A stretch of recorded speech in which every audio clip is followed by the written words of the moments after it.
Hi! Welcome back to Purnipilla YouTube channel అండి. ఎవరైతే మన వీడియో చూస్తున్నారో లైక్ చేయండి, షేర్ చేయండి, సబ్స్క్రైబ్ చేసుకోండి. చూస్తున్నారు గానీ లైక్ చేయట్లేదండి. ఒక లైక్, సబ్స్క్రైబ్ చేయండి. ఇప్పుడు మనం తిరుపతి బస్ స్టాండ్‌లో ఉన్నామండి. తిరుమల బస్ స్టాండ్‌లోని కిందకి వెళ్ళిపోవడానికి. మనం తిరుపతికి వెళ్ళడానికి టికెట్ ఎంతవుతదంటే ప్రతి మనిషికి రూ. 90 చార్జ్ చేస్తారండి. కిందకి వెళ్ళడానికన్నా, పైకి రావడానికన్నాని. ఇది తిరుమల ఘాట్ రోడ్ అండి. మేమిప్పుడు తిరుపతి వెళ్ళిపోతున్నాం. తిరుపతి వెళ్ళిపోవడానికి బస్సు ఎక్కామనమాట. మేము తెల్లారుజామున ఎక్కాం గదండీ పక్కన. అప్పుడు కరెక్ట్‌గా తెల్లారుతూ ఉందండి. పక్కన మంచు కురుస్తా ఉంది. మంచు, కొండలు ఇవన్నీ చాలా బాగా కనిపిస్తున్నాయి చూడండి. ఆ లొకేషన్ అంతాని.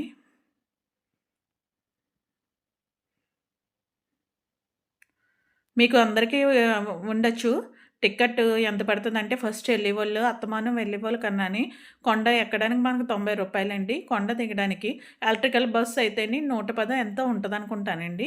ఎలక్ట్రికల్ బస్సు మేమైతే మామూలు బస్సు ఎక్కాము. ఎలక్ట్రికల్ బస్ అంటే ఏసీ బస్ కదండీ! అందుకని మా ముందెళ్తుంది గదా! అది ఎలక్ట్రికల్ బస్ అండి. దానికైతే రూ. 20 ఎంతో ఎక్స్‌ట్రా అండి. మా 110 ఎంతో పడతది. మాకైతేనేమో రూ. 90 120 ఎంతో అనుకుంటాను. కరెక్ట్‌గా తెలీదు గానీ, మేమెక్కువ ఏసీ బస్సయితే కొంచెం వాంతులవుతాయని ఈ బస్సే ఎక్కుతామండి. ఈ బస్సయితే మనకి ఏ గొడవ ఉండదు కదా! మొత్తము మామూలుగానే ఉంటది. ఏసీ బస్సయితే గమ్మున వాంతులవుతాయి గదా! అని ఎక్కుతున్నాం. మీ అందరికీ డౌటుండొచ్చు. మనకి ఇదేంటి పిల్లలకి ఎంత చార్జ్ చేస్తారని. పిల్లలకైతే రూ. 50 ఎంతో చార్జ్ చేస్తారండి హాఫ్ టికెట్టు. పిల్లలకి చిల్డ్రన్స్‌కైతేని.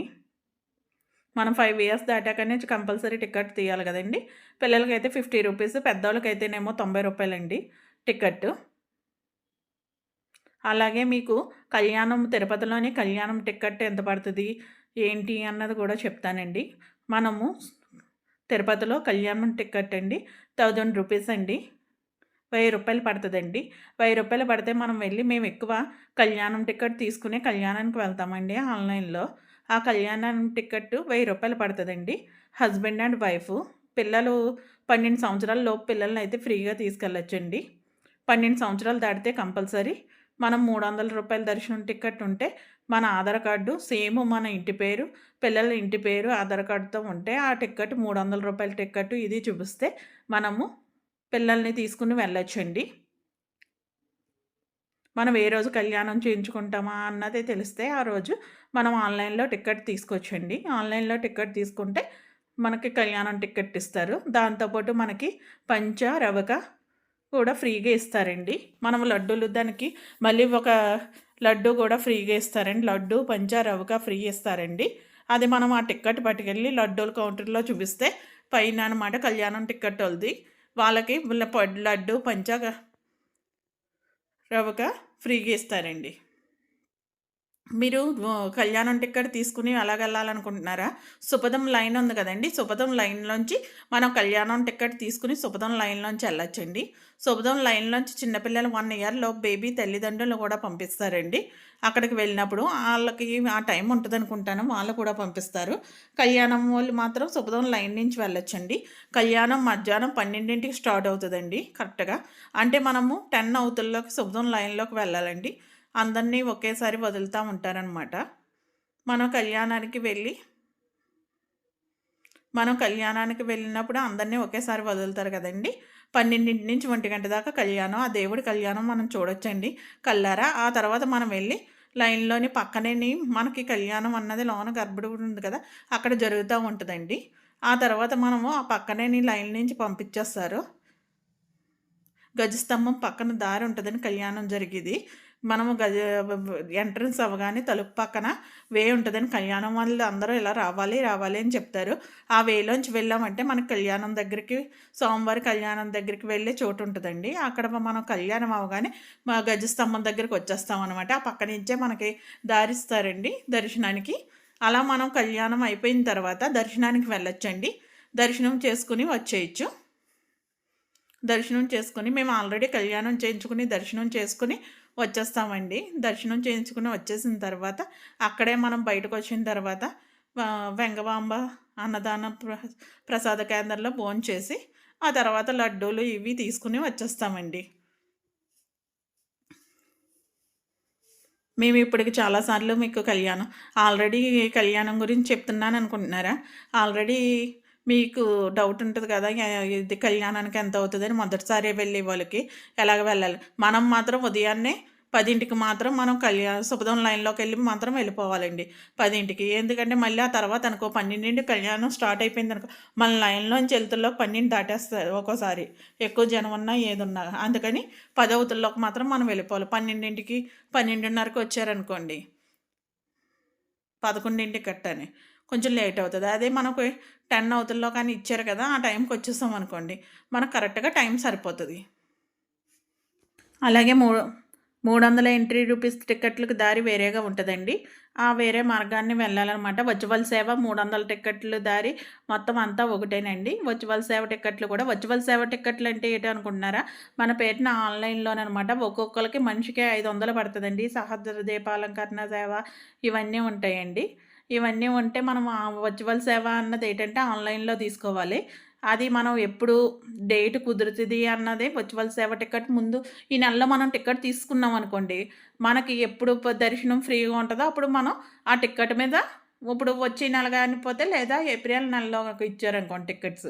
ఇప్పుడు మే నెలకిస్తున్నారు. ఇప్పుడు మనం వర్చువల్ సేవ టికెట్ తీసుకొని మనకి ఏప్రిల్‌లో కావాలంటే దర్శనం తీసుకోవచ్చనమాట. అంటే దర్శనం అవైలబిలిటీగా ఉందో లేదో చూసుకొని, అప్పుడు మనకి వర్చువల్ సేవ టికెట్ల ద్వారా దర్శనం టికెట్లు తీసుకోవచ్చండి. మేము వర్చువల్ సేవ ఆన్‌లైన్‌లో గూడా ఒకసారి టికెట్స్ తీసుకున్నాం. అప్పుడు మాకు దర్శనం దొరకలేదండి. కళ్యాణం టికెట్లు అప్పుడు వద్దని వర్చువల్ సేవ టికెట్లు కూడా తీసుకున్నామండి. వర్చువల్ సేవకెళ్ళే దారి, 300 దర్శనానికెళ్ళే దారి అంతా ఒకటేనండి. మీరనుకుంటారు కదా! వర్చువల్ సేవ టికెట్ల దర్శనం దారి అని. ఇదంతా కూడాని వర్చువల్ సేవ అంటే ఆన్‌లైన్‌లో పార్టిసిపేట్ చేసేదాన్ని వర్చువల్ సేవ అంటారండి. తర్వాతేమోని కళ్యాణం, సహస్ర దీపాలంకరణ సేవ ఇవన్నీ గూడా మనం డైరెక్ట్ పాల్గొని చేసుకునేదాన్ని ఆర్జిత సేవలంటారు గదండీ! కళ్యాణోత్సవం టికెట్టు, సహస్ర దీపాలంకరణ సేవ ఇవన్నీని అవన్నీ గూడా మనము డైరెక్ట్ పాల్గొనొచ్చండి. కళ్యాణం అయితే 10కి, దీపాలంకరణ సేవ సాయంత్రం 5కో, ఎన్నింటికో ఉంటదండి. అవన్నీనే కళ్యాణం టికెట్ దాంట్లో ఉంటాయి. ఏ సేవ పాల్గొంటారని. మిగతా కళ్యాణం కాకుండా ఏ సేవ కన్నా పర్ హెడ్ 500 రూపీస్ అండి. వర్చువల్ సేవ టికెట్లు కూడా 500 రూపీస్ ఛార్జ్ చేస్తా ఉంటారు.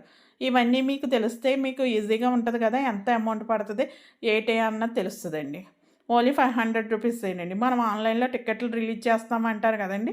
ఆన్‌లైన్‌లో టికెట్లు రిలీజ్ చేసేటప్పుడు సుప్రభాత సేవ 18 నుంచి 20వ తారీఖు ఉదయం 12 దాకాని 10 దాకా పెట్టుకోవచ్చండి. 18 నుంచి 20వ తారీఖు ఉదయం 10 దాకా మనం పెట్టుకోవచ్చండి. 12కి రిజల్ట్ ఇస్తారనమాట. ఎలక్ట్రికల్ డీఓపీ అంటారు కదా! సుప్రభాత సేవ ఇవన్నీని. ఆ తర్వాత అంగ ప్రదర్శన కూడా తెల్లారగట్ల ఉంటదండి. శుక్రవారం అయితే అంగ ప్రదర్శన టికెట్లు రిలీజ్ చేయరండి. సో, శుక్రవారం నాడు మాత్రం అంగ ప్రదర్శన టికెట్లు రిలీజ్ చేయరు. ఏయన్నా మంచి మంచి డేస్ ఉంటాయి కదండీ దేవుడికి. ఏయన్నా స్పెషల్ పూజలు చేసి టైంలో గట్టా ఒక్కోసారి రిలీజ్ చేయరు. మిగతా అన్ని రోజులు రిలీజ్ చేస్తారండి. అంగ ప్రదర్శన అన్నది సుప్రభాత తర్వాత అంగ ప్రదర్శనోళ్ళొస్తారండి. అంగ ప్రదర్శన సేవ మనం గర్భగుడిలోని పొరిమి దండాలు పెడతారు కదండీ! తిరుగుతారు. అలాగా అంగ ప్రదర్శన చేస్తానంటారు కదా! అది తెల్లారగట్ల ఉంటదండి అంగ ప్రదర్శన సేవ. అది గూడా చేస్తారండి. ఆ తర్వాత సుప్రభాత సేవ అండి. సుప్రభాత సేవ గూడా మనకి మనం ఎలక్ట్రికల్ డివిపిలోని మనకి సుప్రభాత సేవ లక్కీ డీప్‌లోని మనం పార్టిసిపేషన్ చేయాలంటే లక్కీ డీప్ తలగాలండి. లక్కీ డీప్ తలిగితే సుప్రభాత సేవకి మనిషికి రూ. 120 కట్టొచ్చండి. మనిషికి ఇద్దరు సుప్రభాత సేవలోని ఇద్దరు పెట్టుకుంటే ఇద్దరికి లక్కీ డీప్ తలిగితే ఒక్కొక్కళ్ళకి రూ. 120 అండి. ఇద్దరికి రూ. 240. అలాగే మనతో పాటు హస్బెండ్ అండ్ వైఫ్‌తో పాటు భార్యాభర్తలతో పాటు 12 సంవత్సరాల లోపు పిల్లలుంటే తీసుకెళ్ళొచ్చండి. వాళ్ళ ఆధార్ కార్డులు పట్టుకొని తీసుకువెళ్ళాలండి. ఏదన్నా కంపల్సరీ ఒరిజినల్ ఐడీ ప్రూఫ్ ఉండాలండి. ఒరిజినల్ ఐడీ ప్రూఫ్ ఉంటే మాత్రం మనల్ని అలౌ చేస్తారనమాట. ఈ వీడియోస్ ఎందుకు చెప్తున్నానంటే మీకు రేపు తెలుస్తది కదా! ఇప్పటికొచ్చి నేను ఏది గూడా ఇది ఇంత పడతది, ఇంత పడతదని చెప్పలేదు. మేము వెళ్తున్నాం గదా! అన్ని వీడియోస్ ఒకేలాగా చేయకుండా ఈ వీడియోలోని అన్ని వివరాలు తెలపాలని మొత్తం వివరాలన్నీ తెలిపామండి. కొండ నుంచి మేము ఇప్పుడు ఎక్కడికెళ్తున్నాం అనుకుంటున్నారా? విష్ణు నివాసానికే వెళ్తున్నామండి. కొండ కింద ఉన్న అరుణాచలం ఇవన్నీ